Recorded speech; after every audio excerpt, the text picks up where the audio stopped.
by the village chief priest, who gave them some charms and told them what to do when they get to the witch at the forest. Soon, the day for the quest came, and they began their journey. As they ventured into the forest, the harsh reality of the quest began to take a toll.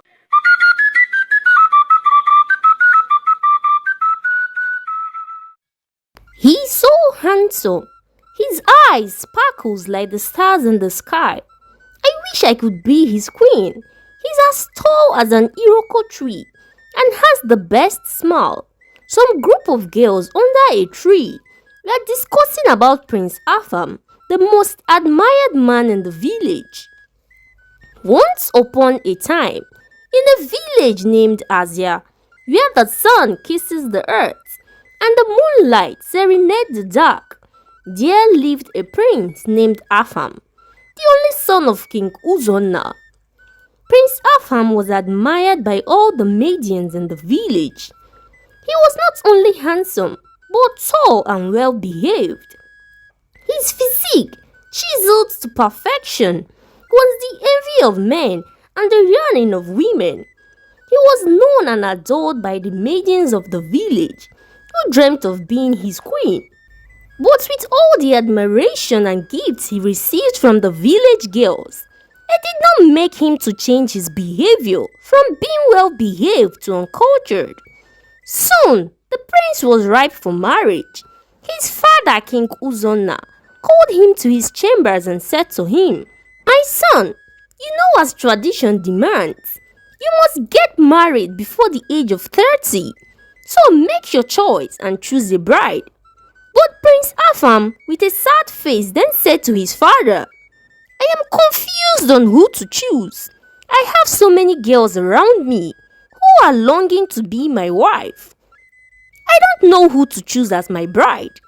I need a girl who genuinely loves me and can go extra mile to please me." His father, with a smile on his face, then turned to Prince Afam and said, "My son, what do you mean by you need a girl that can do anything to please you?"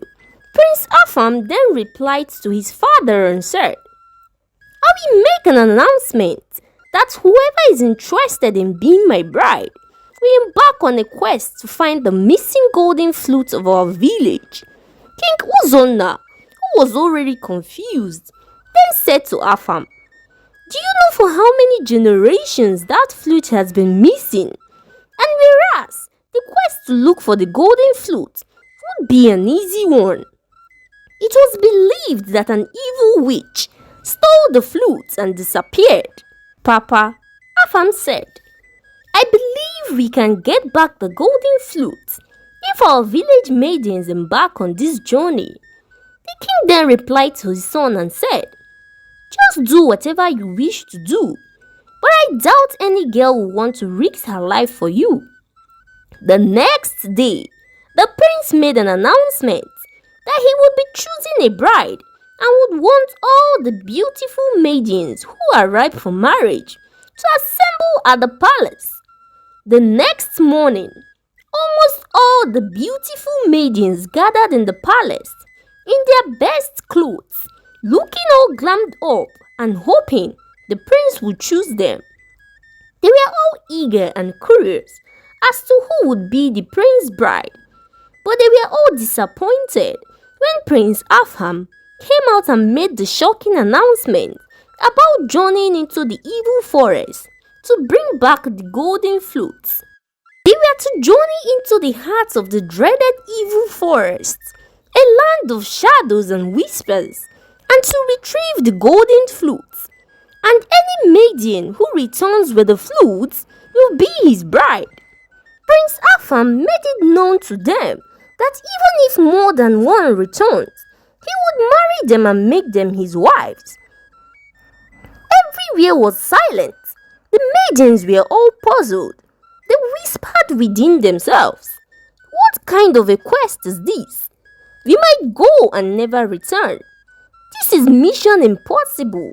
I can't risk my life just to be the prince's bride, when there are other men in the village I can get married to."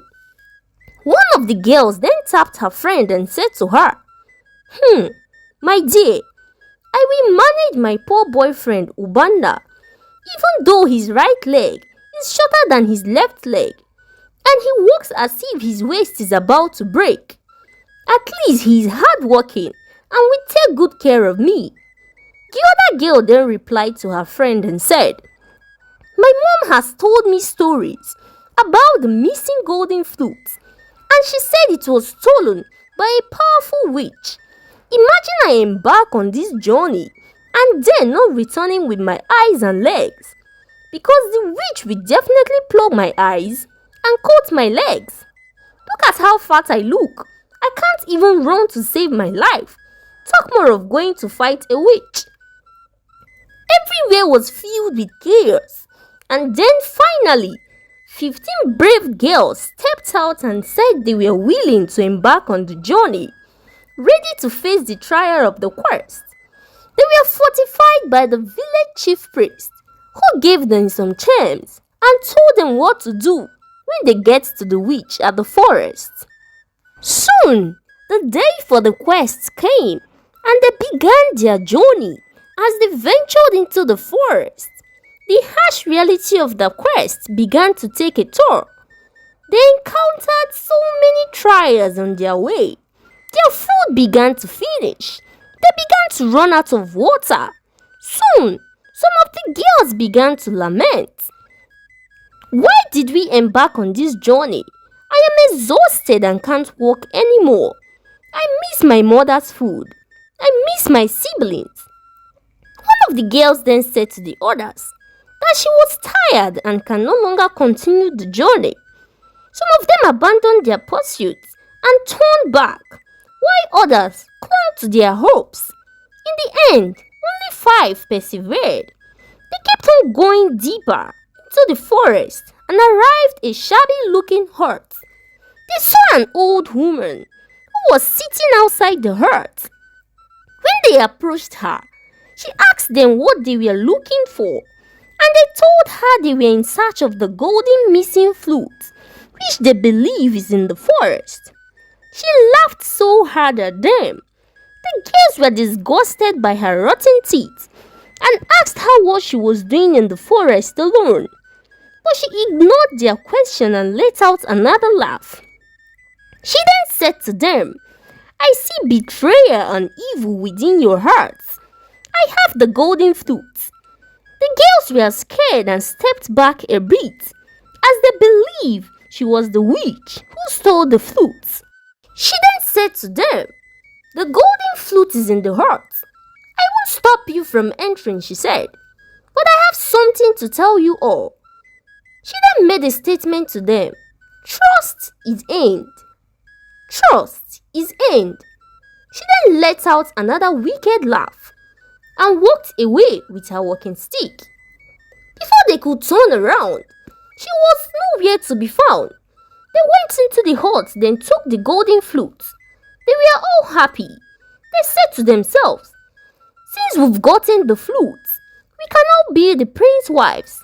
There is no need for jealousy or hate among ourselves. Let's go back peacefully and return the flute." But as they were going home, the seed of jealousy and greed began to grow in their hearts. The 5 girls, who were united in their quest, now began to plot evil against each other. 2 among the girls, who were close friends, Amara and Dimma, began to conspire secretly to eliminate the others. On their way, they caught a bushmeat and decided to have a rest and eat the meat. But Amara, who knows different herbs and how it works, plucked a poisonous herb and sprinkled the juice on the meat without the other 3 girls knowing. They ate the meat and was killed by the poison.